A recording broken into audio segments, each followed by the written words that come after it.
The holidays, a season of joy and cheer for most people, looks different through the eyes of someone battling addiction. For them, it's a season of struggle. Health officials say December and January are among the most dangerous times of the year for drug and alcohol-related deaths.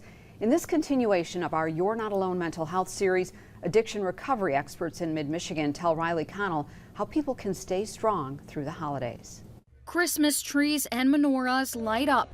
Friends and family gather to ring in the new year, and people caught in the web of addiction prepare for a battle. There's really two kind of things. It's either being around people who are triggering for you or not being able to see people, and that's a trigger. 6.5 years into sobriety, that fight is more easily won for Lifeboat Addiction Recovery Executive Director Hunter Taylor.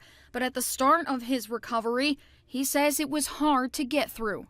Going around people and trying to figure out how I fit into these functions where alcohol seems to be a focal point or marijuana seems to be a focal point. Where do I fit into this? How do I find where I should be surrounding myself? Taylor eventually found his way to fit in and stay strong. What I really found was just to stick around people who were good, bring people with me to these events. Mid-Michigan Recovery Services Executive Director Patrick Patterson says others can find that strength too. You can always call us. We're experts in, when the utility of drug and alcohol use has failed. It's not just about resisting temptation at the family celebration.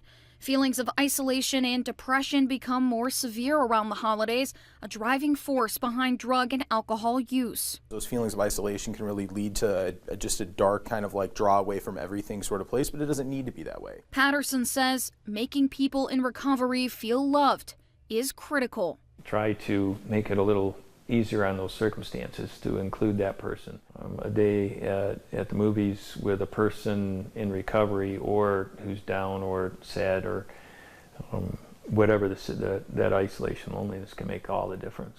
Friends and family, a local recovery community, experts in addiction treatment.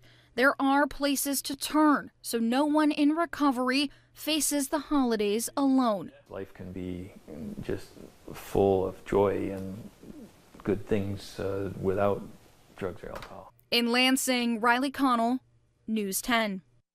If you or someone you know in recovery needs help this holiday season, contact the Crisis Intervention Hotline at any time by dialing 988.